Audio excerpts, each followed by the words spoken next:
한국 교회의 역사를 살펴보면요, 각 시대마다 서로 다른 의견 때문에 갈등하고 힘들어했던 그런 순간들이 많이 있었습니다. 예를 들면 조선시대 말의 한국 교회는 이런 것들 때문에 서로 의견 차이로 갈등했습니다. 예를 들면 양반과 평민, 주인과 종, 이들이 과연 한자리에서 예배를 드릴 수 있는가?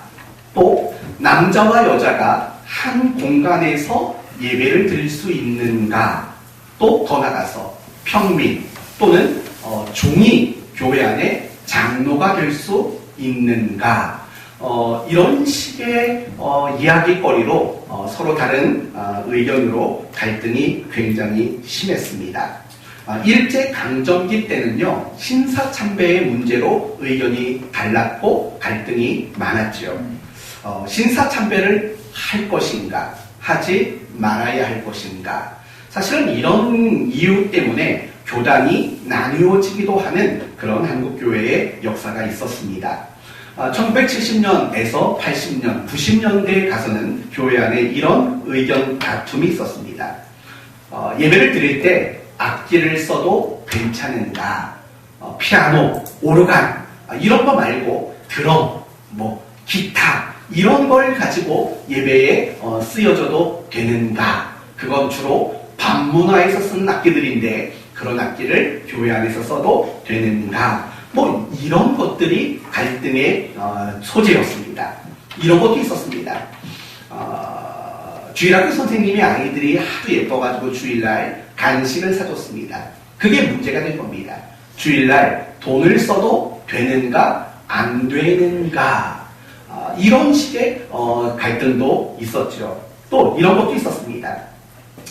찢어진 청바지, 그런 거, 샌들, 이런 거 옷 입고 이런 신발 신고 와도 괜찮은가 라는 것도 있었고, 이런 것도 있었죠. 교회에서 예배를 드리는데 모자를 써도 되는가 라는 이런 식의 갈등도 있었습니다. 어느 날 학생이 모자를 쓰고 예배에 나왔습니다. 장로님이 그걸 보고 막 꾸짖었죠. 야, 이 녀석아, 하나님께 예배를 드리는데 모자를 쓰고 나와서 예배를 드리면 막이나 되냐. 매주마다 이 장로님이 이 아이에게 그렇게 꾸중을 했습니다. 참다 못한 이 아이가 나중에 이렇게 말했습니다. 장로님도 가발 쓰고 왔지 않냐고. 그 장로님 모발 아니라 가발이지 않냐고. 벗으라고. 그 이후로 장로님이 더 이상 그 아이가 모자를 쓰고 와도 나무라지 않았다라는 슬픈 이야기가 있습니다. 2000년대가 넘어서부터는 교회 안에 이런 갈등의 소재들이 있었어요. 여자가라고 그냥 눈이 동그래져요, 다들. 여자가 장로가 될 수 있냐? 여자가 목사가 될 수 있냐라는 그 소재 때문에 갈등이 굉장히 심해졌습니다. 그거 말고도 많아요. 우리가 예전에는 주일 저녁 예배를 드렸잖아요. 근데 어느 순간부터 이 저녁 예배가 오후 3시 예배로, 1시 예배로, 이렇게 오후 예배로 바뀌어졌다고요. 그때도 말이 많았어요. 아니, 저녁 예배를 어떻게 오후에 앞당겨서 드리느냐? 그러면 안 된다. 그래도 된다. 라는 이야기들. 금요철야가 12시 넘겨서 드리는 게 금요철야인데 8시에 모여가지고 금방 끝나는 게 금요철야냐? 그건 된다. 그건 안 된다. 이런 식의 갈등의 이야기들이 굉장히 많았습니다. 물론 지금에 와서 생각해보면 그게 갈등할 얘기고 그게 뭔가 대립할 얘기냐, 별것도 아닌 거 가지고 라는 생각이 들지도 모릅니다. 그러나 그때에는요, 그 시대에는 그 이야기들이 굉장히 심각했어요. 아이가 모자 쓰고 와서 교회에서 예배 드리는 것 때문에 당회가 열릴 정도였고 하는 그 정도로 대단히 심각했던 것들이죠. 코로나 시대를 살아가는 우리들에게도 여전히 이 한국 교회도 갈등의 소지가 있어요. 예를 들면 이런 거죠. TV나 핸드폰으로 집에서 예배를 드리는 게 진짜 예배냐 아니냐. 사실은 이런 논쟁들이요, 아직도 끊이지 않고 있는 거지요. 오늘 본문의 교회인 고린도 교회 역시도 마찬가지였어요.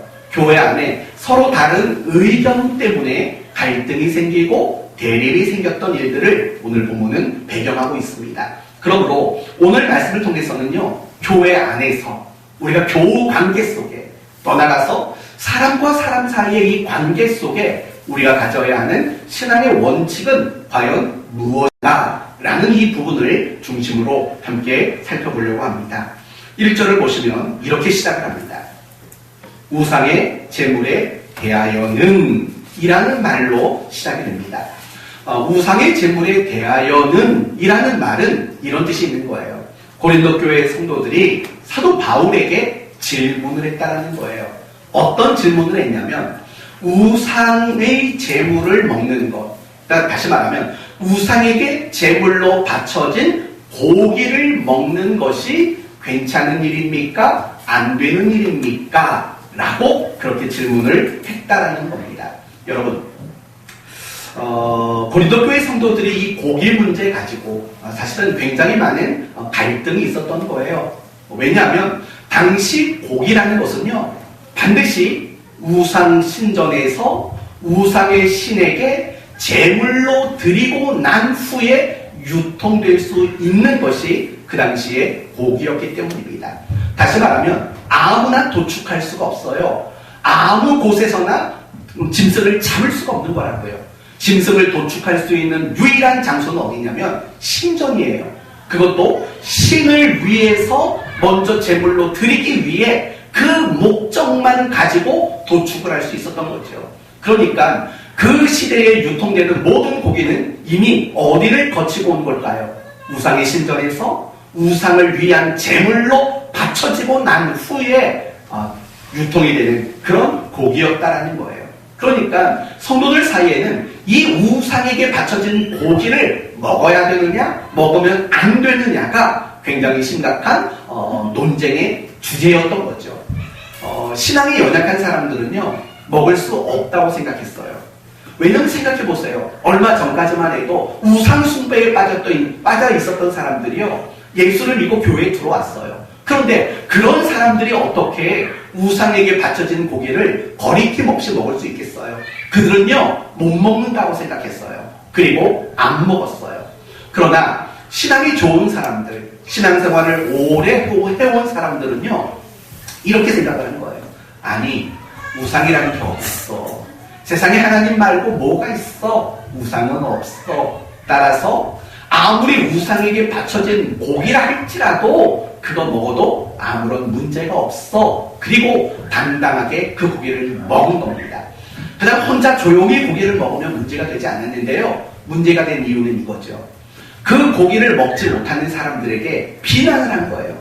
아니, 당신 말이야 예수 믿는다고 말하고 하나님이 유일신이라고 믿는다고 말하면서 왜 그까지 고기 못 먹어? 라고 비난하는 일들이 일어나게 된 거죠. 그러니까 이 고기를 먹어도 된다라는 사람과 이런 고기는 먹으면 안 된다라는 사람 사이의 의견이 날마다 충돌하고 그래서 갈등이 생기고 대립하는 이런 일들이 일어나게 된 거죠. 그래서 그 질문을 가지고 바울에게 물어보는 거예요. 바울 목사님, 과연 우리는 그 고기를 먹어도 될까요? 안 될까요? 라고 질문을 하는 겁니다. 물론 이 고기로 인한 갈등의 문제는 고린도 교회 안에만 있었던 건 아닙니다. 로마 교회에도 이 문제는 여전히 있었던 문제예요. 그래서 로마서 14장을 보면 이런 말이 나와요. 믿음이 연약한 자를 너희가 받되 그의 의견을 비판하지 말라. 어떤 사람은 모든 것을 먹을 만한 믿음이 있고 믿음이 연약한 자는 채소만 먹느니라. 먹는 자는 먹지 않는 자를 업신여기지 말고 라는 말이 나와요. 그러니까 이 말도 로마 교회 성도들 사이에서도 고기의 문제, 어떤 음식의 문제를 가지고 서로 다른 의견이 있었고 그것 때문에 갈등이 있었고 그것 때문에 대립이 생기는 일들이 있었다라는 거예요.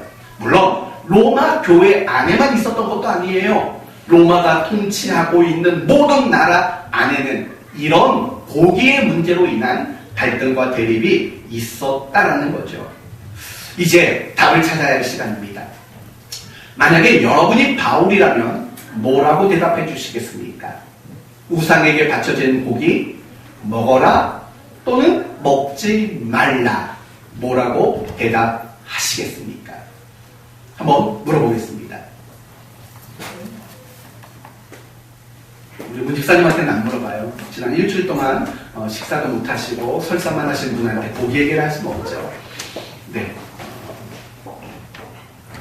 이태규 집사님. 네. 네. 뭐라고 대답해 주시겠어요? 우상에게 바쳐진 고기 먹어도 됩니까? 안 됩니까? 라고 물어본다면 뭐라고 답하시겠습니까? 먹어도 됩니다. 먹어도 됩니다. 이유는요? 여태까지 2번 연속으로 질문한 적이 없었는데, 네. 제사 음식을 먹는 것, 지금의 제사 음식을 먹는 것과 본인의 신앙의 관점이 뚜렷하다면 크게 문제되지 않는다는 것. 네. 그러면 부부 싸움 좀 한번 일으켜 보겠습니다. 김효선 집사님 생각은 어떠십니까? 안 됩니다. 센스가 있어요. 예.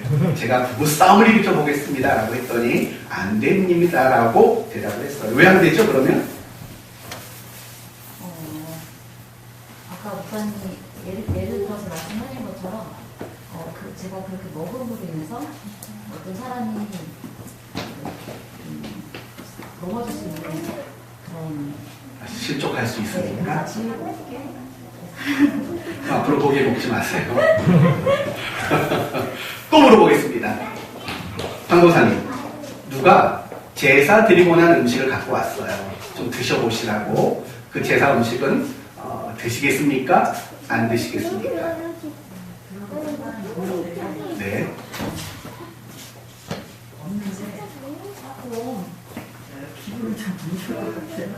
좀 찝찝한 느낌은 될 것 같다. 네, 그럴 수도 있지요. 한 분에게만 더 물어보겠습니다. 네. 먼지 같은 거. 먼지 같은 것 때문에. 표세금 성도님, 옆집에서요, 막 고사 지내고 굿하고 제사 드린 음식을 가지고 왔어요. 그것도 표세금 성도님이 제일 좋아하는 걸로. 어떻게 하시겠어요? 네? 네, 감사히 잘 받을 것 같다. 네, 이제 오늘 그런 얘기를 하자는 거예요. 그런 얘기를. 예. 바울의 대답은 이래요. 먹어도 상관없다. 바울은 이렇게 대답해요. 먹어도 상관없다. 그러나 그걸 먹고 말고는 내 입장에서 결정하지 말고 상대방의 입장에서 결정해라. 더 정확히 말하면 그게 과연 이웃을 사랑하는 것인가를 기준으로 먹고 안 먹고를 결정하라. 이게 오늘 바울이 제시하는 답이에요. 먹어라. 그러나 그 먹고 말고를 결정하는 것은 반드시 무엇을 기준으로 결정하라고요? 그게 이웃을 사랑하는 것인가 사랑하지 않는 것인가 그걸 가지고 결정해라. 이게 바로 오늘 본문이 우리에게 가르쳐주는 이야기입니다. 이제 이 부분을요 조금씩 구체적으로 한번 다뤄보도록 하겠습니다. 다시 1절을 보시면 우상의 제물에 대하여는 우리가 다 지식이 있는 줄을 아나 라고 말을 해요. 여러분 이게 무슨 말인가요? 이런 뜻인 거죠. 고린도 교회 성도들은 우상에 대한 지식이 성경적인 지식이 그들에게 있었다라는 거예요. 구체적으로 4절을 보시면 그러므로 우상의 제물을 먹는 일에 대하여는 우리가 우상은 세상에 아무것도 아니며 또한 하나님은 한 분밖에 없는 줄 아노라. 비록 하늘에나 땅에나 신이라 불리우는 자가 있어 많은 신과 많은 주가 있으나 그러나 우리에게는 한 하나님 이라는 지식이 고린도 교회 성도들에게 있었다라는 거예요. 이런 얘기잖아요. 세상에는 신이라고 불리워지는 존재가 대단히 많다는 거예요. 그러나 신이라고 불려주는 존재가 많지만 그들은 실제로 존재하지 않는다라는 거예요. 그리고 유일하게 존재하는 참 창조주이신 분은 하나님 말고는 없다. 그래서 우상에게 바쳐진 고기라 할지라도 먹는 것은 아무런 문제가 되지 않는다라는 이런 식의 성경 지식을 고린도 교회 성도들이 가지고 있었다라는 거예요. 그리고 고린도전서 13장 2절로 넘어가면 무슨 얘기가 나오냐면 이런 문제가 나와요. 이런 얘기가 나와요. 모든 지식을 알고 라는 표현이 나와요. 고린도전서 13장이에요. 이 말은 무슨 말이냐면 그들이 우상에게 바쳐진 고기 문제에 대한 지식만 가지고 있었던 것이 아니라 성경의 폭넓은 지식을 그들은 가지고 있었다라는 것을 말하고 있는 거죠. 그렇습니다. 고린도 교회 성도들은 우상에 관련된 성경적 지식 그리고 그거 말고도 더 많은 성경의 지식들을 그들은 가지고 있었다라는 거죠. 저는 우리 사랑하는 교회 성도들이 그랬으면 좋겠어요. 성경에 대한 올바른 지식이 여러분에게 많이 생겨날 수 있었으면 좋겠어요. 예를 들면 하나님은 어떤 분인지, 하나님은 어떻게 일하시는지, 하나님의 소원은 뭔지, 하나님이 기뻐하시는 일들은 무엇인지, 인간은 어떤 존재인지, 죄란 무엇인지, 은혜란 무엇인지, 구원은 무엇인지, 예배란 무엇인지, 성령이란 무엇인지, 교회란 무엇인지, 천국은 어떤 곳인지, 그런 여러 가지 성경이 우리에게 말려주고자 하는 성경적 지식을 여러분이 많이 알았으면 좋겠습니다. 그래야 우리는 항상 그리스도인으로서 옳고 그름을 분별할 수 있는 거죠. 그리고 그리스도인다운 선택을 할 수 있게 되는 거죠. 더 나아가서 이단이 아무리 우리에게 거짓을 이야기해도 속아 넘어가지 않을 수 있는 건강한 그리스도인이 될 수 있기 때문이에요. 우리는 성경을 많이 알아야 돼요. 왜냐하면 성경이 뭐지요? 결국 성경이란 정말 하나님께서 우리에게 제시해 주신 모든 그리스도인의 삶의 기준이며 원칙이며 표준이 바로 성경이잖아요. 그렇기 때문에 우리가 건강한 그리스도인, 우리가 올바른 그리스도인의 삶을 살아가는 데 있어서 가장 중요한 것은 결국 성경일 수밖에 없는 거예요. 우리가 이 성경을 알지 못하면 하나님의 뜻이 뭔지를 헤아리지를 못해요. 그리스도인다운 선택이 무엇인가도 할 줄 모르게 돼요. 더 나아가서 우리에게는 성경을 모르면 원망과 불평이 많아지게 되고 거짓에 속아 넘어가는, 그래서 우리가 그리스도인답지 못하고 우리의 신앙이 이탈해버리는 그런 경우들이 얼마나 많은지 몰라요. 여러분은 어때요? 성경을 좀 많이 알고 계시나요? 성경을 좀 많이 알았으면 좋겠어요. 많은 성도들이 의외로 성경이 무엇을 말하는지 잘 못해요. 잘 몰라요. 그래서 분별하지 못하고 올바른 선택을 하지 못하고 올바른 삶을 살아내지 못하는 일들이 얼마나 많은지 몰라요. 사랑하는 성도 여러분, 하나님의 말씀인 성경을, 그리고 성경의 지식을 더 많이 얻어가는, 가져가는 여러분이 되었으면 좋겠습니다. 어떻게 하면 될까요? 열심히 뭘 읽으면 돼요? 성경을 읽으시면 돼요. 그러나 나 혼자 성경을 읽는 것으로는 어려움이 느껴지지요. 그러면 설교 시간에 두 눈 똑바로 뜨고 집중해서 설교 말씀을 또 잘 들으세요. 온라인 성경 공부 이번 주 몇 과일 차례죠? 7과일 차례인가요? 네, 이제 3주면 끝나요. 요거 끝나면 또 준비하고 있으니까 요번에 함께 하지 못하신 분들은요, 꼭 다음번 성경 공부 때는 함께 하셨으면 좋겠습니다. 열심히 말씀을 배우고 열심히 말씀을 알아가려고 노력하는 여러분이 되셨으면 좋겠어요. 좋은 서적도 책도 많이 읽으시면 좋겠습니다. 됐습니다. 이제 여러분에게 첫 번째 이야기한 건 아주 간단한 이야기예요. 지금 고린도 교회 성도들에게는 무엇이 있었다고요? 성경에 대한 올바른 지식. 더 구체적으로 말하면 우상과 관련된 올바른 지식이 그들에게 있었다. 여기까지 여러분에게 말씀을 드렸습니다. 여러분, 제가 지금부터 한자를 이야기할 텐데 잘 들어보시고 무슨 뜻인가를 한번 생각해 보세요. 지기일, 미지기이. 무슨 뜻일까요? 지기일, 미지기이. 과연 무슨 뜻일까요? 아시는 분이 있을 것 같은데요? 하나를 모르면 둘을 모른다. 그걸 거꾸로만 해가지고 참 속상한데요. 하나만 알고 둘은 모른다. 네, 하나만 모르고 그게 아니라 하나만 알고 둘은 모른다. 그래도 제일 용감하고 제일 정확하게 맞춘 거예요. 나중에 빵 2개 가져가세요.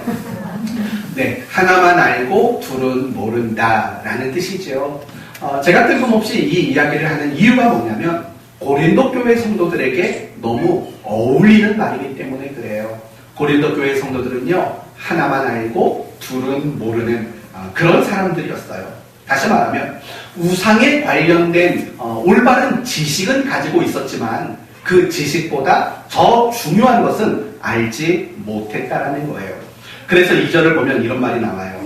만일 누구든지 무엇을 아는 줄 생각하면 아직도 마땅히 알 것을 알지 못하는 것이요 라고 말해요. 이걸 딱 정리하면 이런 말이 돼요. 너희는 헛똑똑이다, 헛똑똑이들이다 라는 말인 거죠.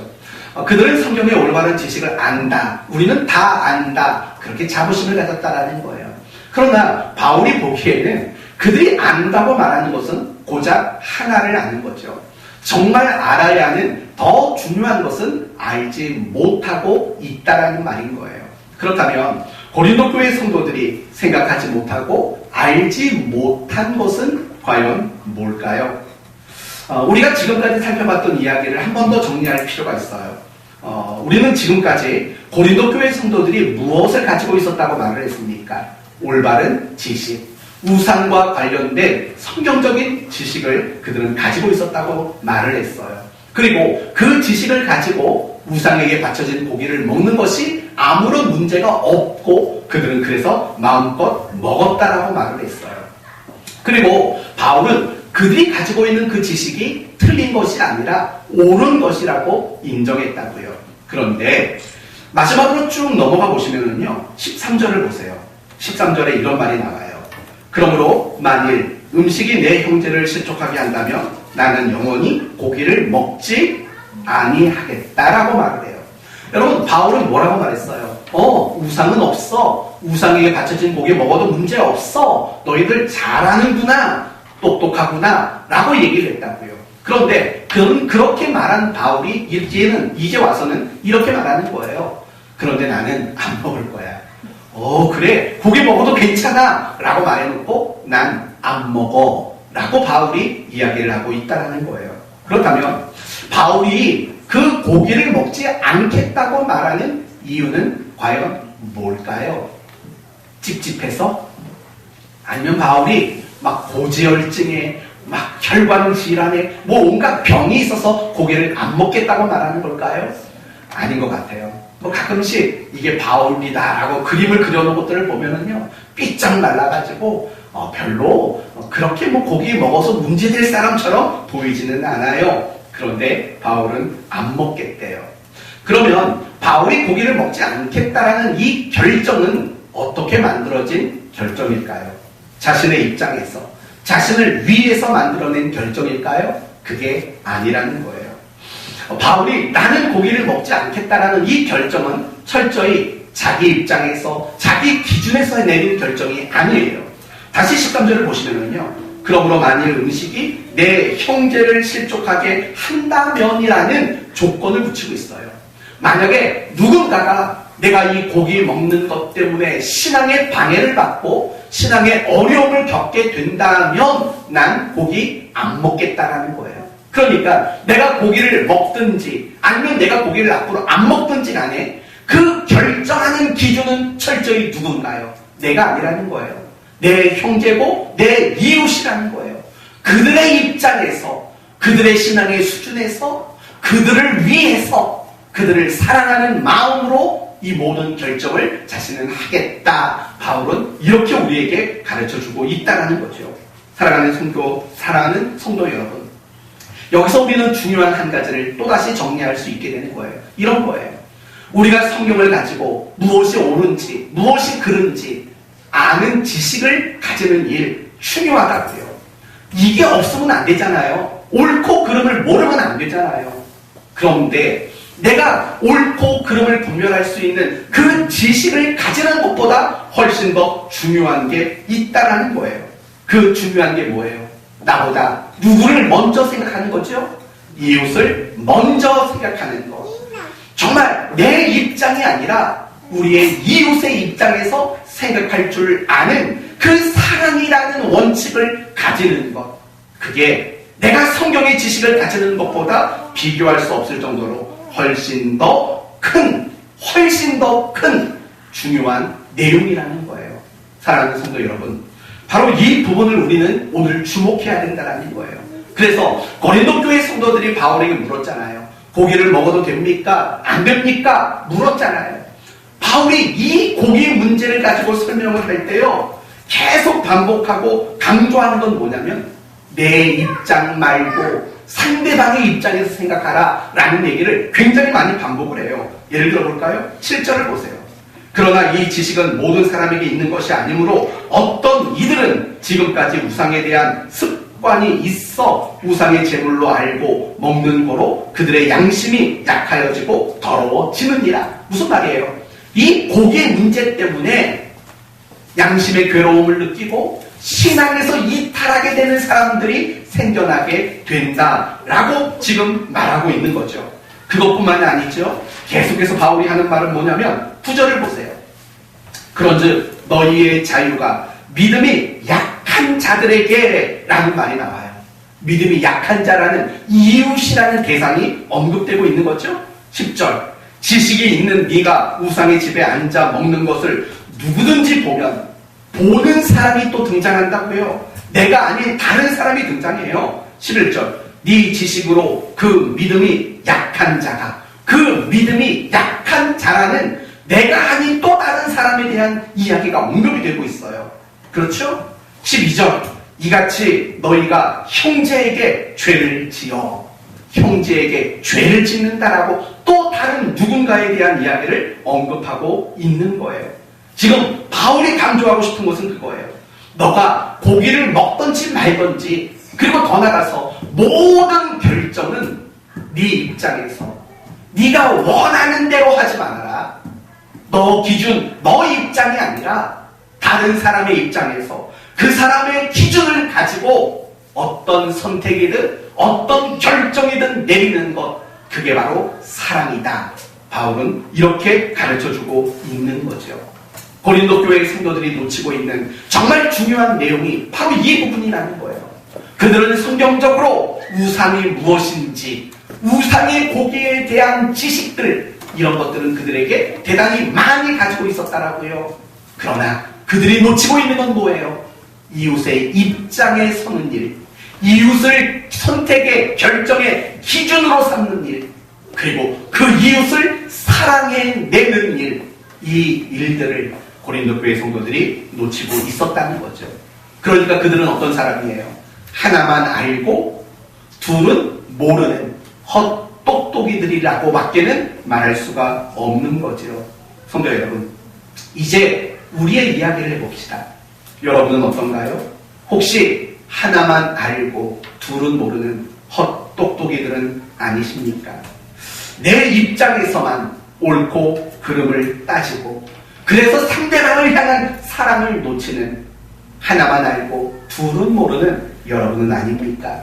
사실 우리는 그럴 때가 굉장히 많아요.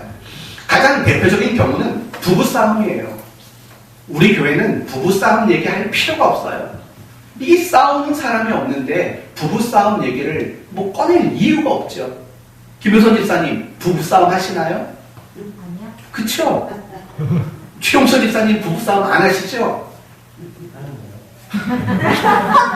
주성도 성도님 부부싸움 안 하시죠? 올해 들어서는 많이 하는데요. 이게 아닌데. 문 집사님 안 하시죠? 아, 그럼요. 황 권사님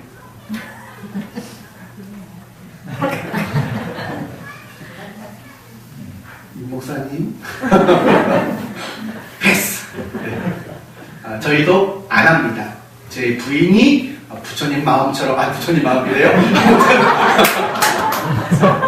이거는 유머라는 거죠, 유머라는 거. 넓으셔가지고. 네. 김효순 집사님만 이상한 사람이네요. 부부싸움을 안 하니까. 네. 우리가 부부싸움을 할 때 보면은요, 사실은 하나만 알고 둘을 모르는 경우들이 항상 나타나요. 왜 그러겠어요?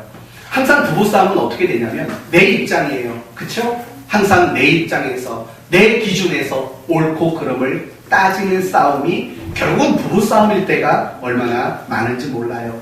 그러다 보면 우리는 뭘 놓치게 되냐면 사랑을 놓쳐요. 사랑을.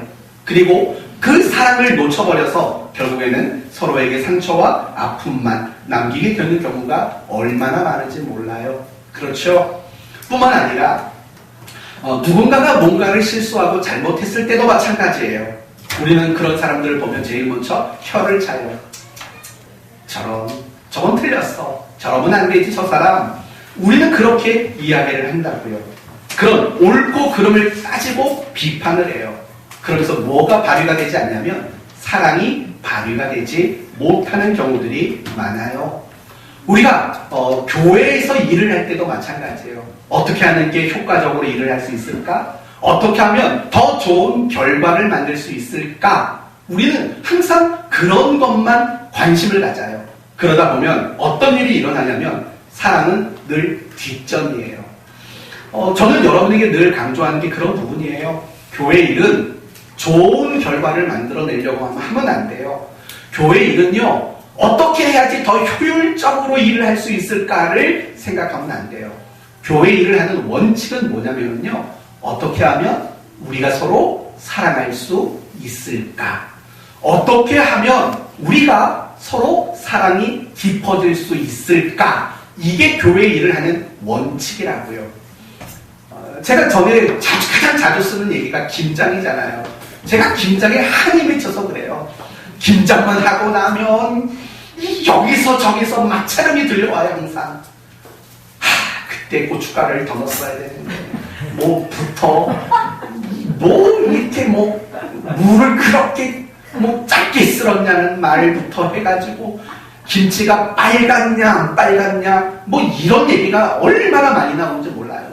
그 이후로부터 제가 무슨 예화만 나오면 이 김장 얘기밖에 안 나와요.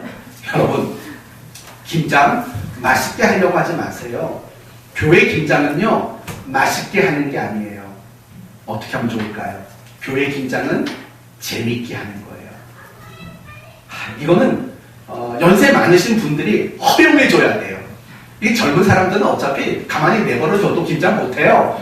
결국 이 주도권은 60 이상 드신, 연세 드신, 김장에 경험이 있으신 분들에 의해서 이게 또 좌지우지가 되잖아요. 그러니까 나는 김장할 줄 안다 생각되시는 분들은 조금 마음을 좀 고쳐 드셔야 돼요.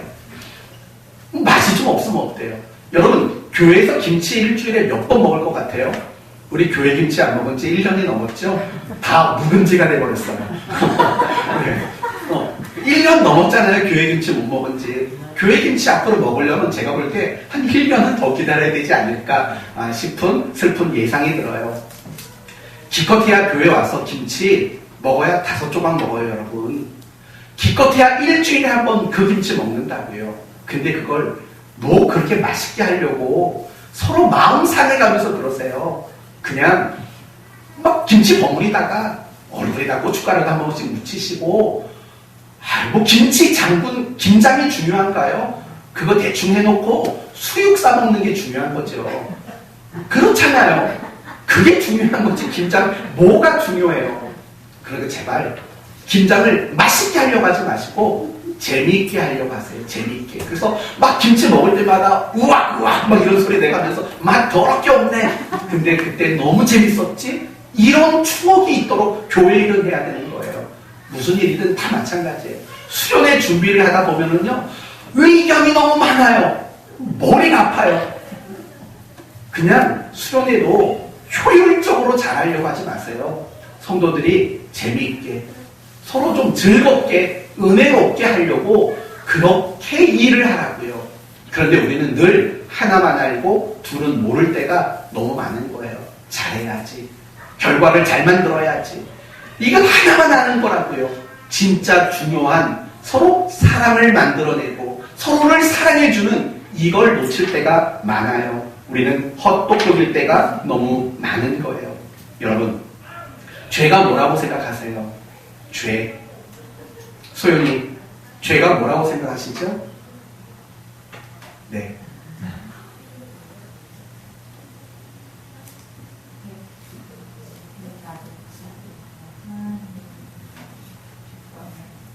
하나님의 주권에 도전하는 거? 오케이. 서진이 죄가 뭐라고 생각하세요? 오늘 방심하고 있는 것 같아서. 서진이는 죄 뭐라고 생각해요?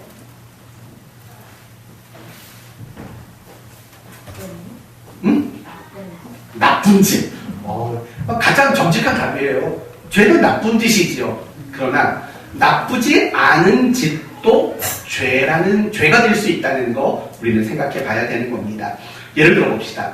우상에게 바쳐진 고기 먹는 거 죄일까요? 죄가 아닐까요? 우상에게 바쳐진 고기 먹는 거 죄일까요? 죄가 아닐까요? 그건 죄가 아니에요. 그러나 죄가 되기도 해요. 12절. 이같이 너희가 형제에게 죄를 지어 그 약한 양심을 상하게 하는 것이 곧 그리스도에게 죄를 짓는 것이다. 여러분, 우상에게 바쳐진 고기 먹는 것 그 자체는 죄가 아니지만 그것 때문에 형제가 마음이 상하고 죄를 짓게 된다면 그건 그리스도에게도 죄를 짓는 거고 죄를 짓는 것이다 라고 분명히 이야기를 하고 있는 거예요. 여러분, 고기 먹는 것 자체는 죄가 아니지만 죄가 돼요. 누군가가 상처받고 누군가가 시험에 들고 누군가가 신앙에 방해를 받게 된다면 그거는 죄를 짓는 거예요. 사랑이 아니라면 죄를 짓게 되는 거예요. 그러면 이 시대에 우상의 고기로 비교될 수 있는 것들은 과연 뭐가 있을까요? 가장 대표적인 건 자유예요. 하나님은 우리에게 자유를 주셨어요. 하나님이 정해놓은 원칙을 벗어나지 않는 한 우리는 자유할 수 있어요. 그 자유를 누리는 건 죄가 아니에요. 그러나 중요한 것은 그 자체는 죄가 아닐 수 있지만 죄가 되기도 해요. 죄가 되기도 한다고요. 9절에 그런즉 너희의 자유가 믿음이 약한 자들에게 걸려 넘어지게 하는 것이 되지 않도록 조심해라. 왜요? 그게 죄이기 때문에. 또 오늘날 우상의 고기로 견주어 말할 수 있는 것이 있다면 술과 담배의 문제일 거예요. 술과 담배의 문제. 여러분, 술을 마시는 거, 담배를 피는 거 죄일까요? 죄가 아닐까요? 그 자체는 죄라고 말하지 않아요. 물론 술을 마시는 것을 죄라고 말하는 사람들이 있어요. 그런 사람들은 이런 구절들을 이용해요. 포도주는 붉고 잔에서 번쩍이며 순하게 내려가나니 너는 그것을 보지도 말라. 성경을 봐라. 잠언서를 봐라. 술은 보지도 말라 그랬다. 그러니까 술 먹는 건 죄다. 이렇게 주장하는 사람이 있어요. 또 어떤 사람은 에베소서 5장에 술 취하지 말라 라고 말하는 것을 근거로 술은 죄가 아니다 라고 말하는 사람도 있어요. 또 어떤 사람은 폭넓은 개념으로 이렇게 말을 해요. 고린도전서 3장 16절에 이런 말이 있죠. 너희 몸은 하나님의 성전이다. 이걸 가지고 술 먹고 담배 피는 것을 죄라고 말하는 사람이 있어요. 그러면 여러분, 정말 우리의 몸이 성전이기 때문에 술 먹고 담배 피는 게 죄라고 말한다면 미안하지만 이것도 죄가 될 수밖에 없어요. 예를 들면 여러분이 과로해요. 몸을 축나게 만들어요. 그거 죄 짓는 거가 될 수밖에 없는 거예요. 어디 그뿐이에요? 불량식품 먹는 거, 변비 걸리는 거. 여자분들 변비 많이 있죠? 그럼 결국은 성전인데 변비에 걸렸다? 그럼 그것도 죄 짓는 것과 뭐가 달라요? 그러나 여러분, 술과 담배 그 자체는 결코 죄가 될 수 없어요. 그러나 술 마시는 게 죄가 될 때가 있어요. 담배를 피는 게 죄가 될 때 있다고요. 그게 언제일까요? 누군가가 상처를 받고 누군가가 시험에 들고 그래서 누군가가 신앙에 걸림이 된다면 그건 굉장히 무서운 죄예요. 예를 들어볼까요? 여러분, 제가 담배를 피는 거에 대해서 그게 아니라 예를 들면 하는 얘기예요. 제가 담배를 피는 거에 대해서 어떻게 생각하세요? 충격 먹는다고요. 항상 대답은 먹는 쪽이죠? 근데 충격 먹어요. 그렇죠. 사실 그렇죠. 여러분, 제가 어디 술집에 가서 술을 마시고 있는 모습을 봤다고 쳐요. 말하기는 어렵겠죠. 자기도 술집에 들어왔으니까. 아무튼 제 그런 모습을 보면서 여러분이 신앙의 유익을 얻을 수 있겠어요? 설교를 듣는데 목사님 담배 피는 것밖에 떠오르진 않을 거예요. 또 이걸 어떻게 교묘하게 목사님이 정말 그런가 보다 이렇게 말하지 마세요. 저는 고등학교 2학년 이후로 술 먹어본 적이 없어요. 고등학교 때 먹은 걸 밝혔나요? 담배는 손에 대본 적도 없어요. 네, 그러니까 그런 의심하지 마시고 그런 제 모습을 보면 여러분은 정말 시험이 들 거예요. 실망할 거고요. 정말 신앙의 갈등이 들 거예요. 죄예요, 그게. 술 마시는 것 그 자체를 죄라고 말하지 않아요. 근데 내 아이가 그런 나를 보면서 아빠 집사님이잖아, 아빠 교회 다니잖아 라는 말이 나오게 만든다면 여러분 죄 짓는 거예요. 항상 죄의 문제는 여러분이 그렇게 생각해야 돼요. 그거 말고도 말과 표정과 여러분의 행동, 그것도 얼마든지 죄가 될 수 있다는 사실을 여러분은 잊지 말아야 돼요. 사람을 놓치기 때문에 죄가 되는 거예요. 다른 사람의 입장과 그 사람의 기준을 내가 생각하지 않기 때문에 그게 죄가 되는 거예요. 이유가 뭔지 아세요? 이유는 간단해요. 하나님이 우리가 무엇을 하든 우리에게 요구하고 우리에게 바라는 것이 있다면 그건 결국 사랑이라는 것을 만들어내기를 하나님은 원하고 계시기 때문이에요. 그러나 하나님은 우리가 사랑을 만들어내기를 원하시는데 그 사랑을 깨트린 그런 일을 한다면 그것은 죄일 수밖에 없는 거예요. 고린도전서 13장으로 한번 넘어가 봅시다. 13장만 조금만 보고 마치도록 할게요. 13장 1절에서 3절까지를 다 같이 한번 읽어봅시다. 1절에서 3절 다 같이 한번 읽어봅시다.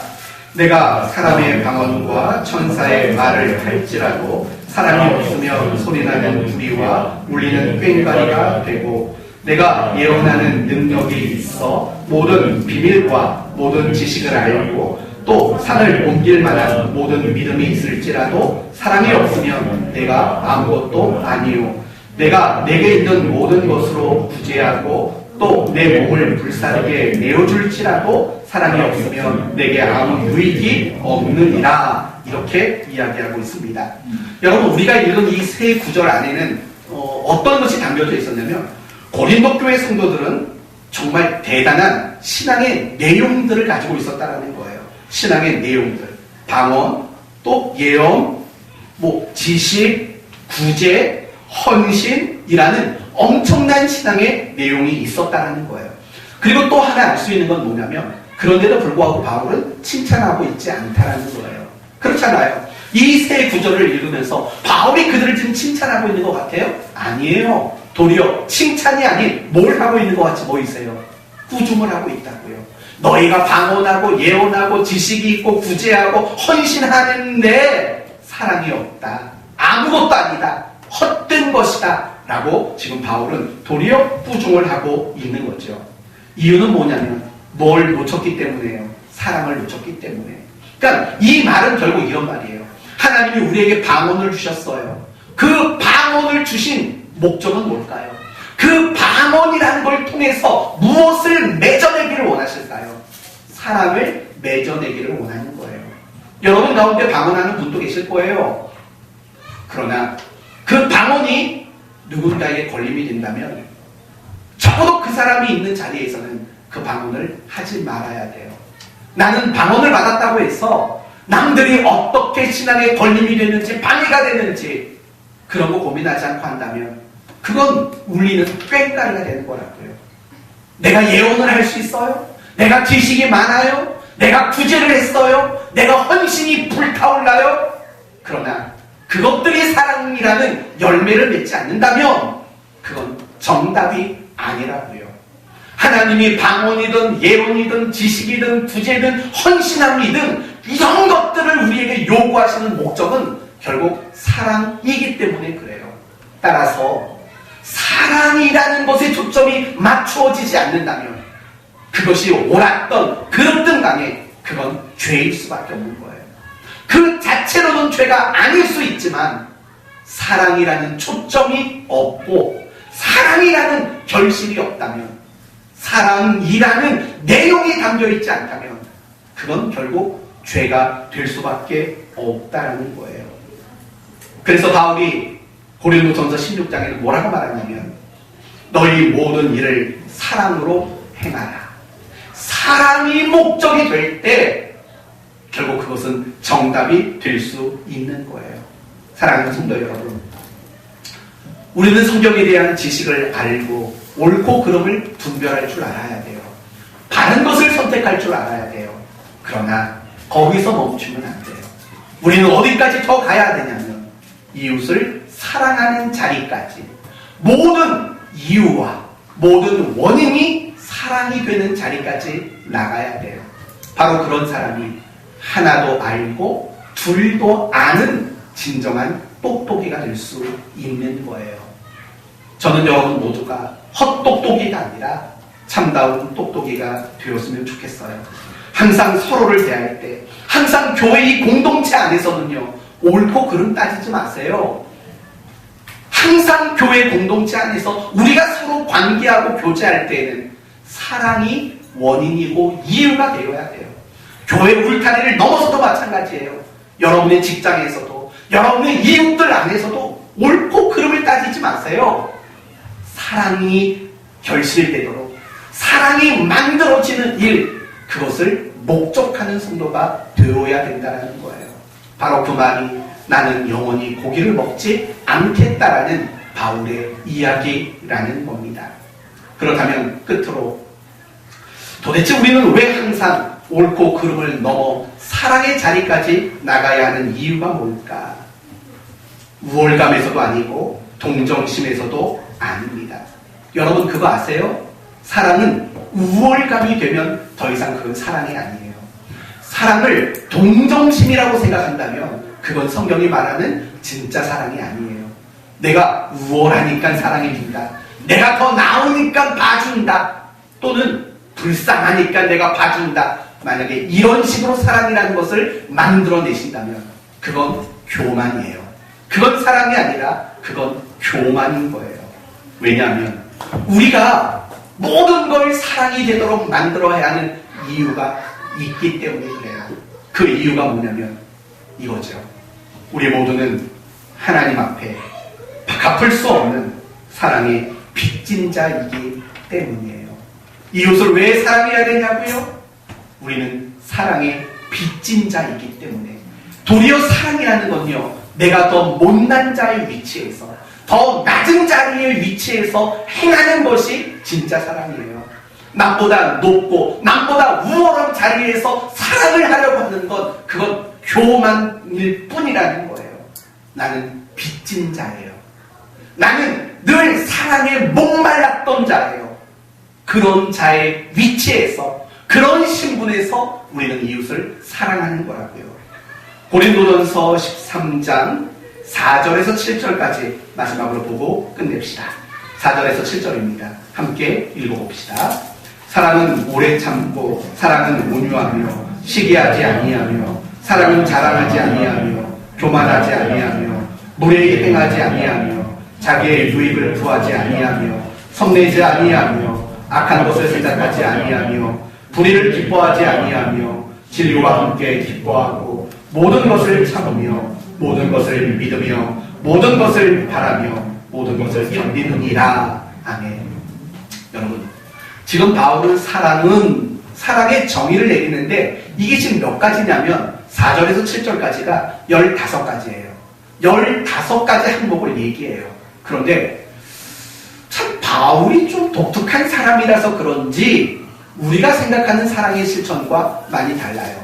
우리는 사랑의 실천을 어떻게 생각하냐면 이렇게도 생각할 수 있잖아요. 용서해 주는 거, 그쵸? 용서해 주는 거, 이해해 주는 거, 웃어 주는 거, 위로해 주는 거, 도와주는 거, 감사해 주는 거, 편들어 주는 거. 우리는 사랑을 이렇게 말하는 게 더 가깝게 느껴진다고요. 그런데 바울이 말하는 사랑은요, 참고, 온유, 시기하지 않고, 자랑하지 않고, 교만하지 않고, 무례하지 않고, 자기의 유익 구하지 않고, 악한 거 생각하지 않고, 불의를 기뻐하지 않고, 뭐 이런 식의 내용을 보면은요, 왠지 사랑과 거리감이 좀 멀어 보이는 내용들을 사랑이라고 정의한다고요. 이게 중요한 거예요. 왜? 바울이 정의하는 이 15가지의 사랑이 조금 사랑과 거리감이 멀게 느껴지느냐? 그것은 결국 이런 거예요. 바울이 이 15가지 항목을 사랑이라고 정의하는 이유는 뭐냐면 우리가 하나님께 사랑의 빚진 자다, 이걸 강조하기 위함이라는 거예요. 무슨 말인지 아세요? 이런 뜻인 거예요. 여기에 기록된 15가지의 항목들은 바울이 하나님께 받은 사랑으로 경험했던 내용들이라는 거예요.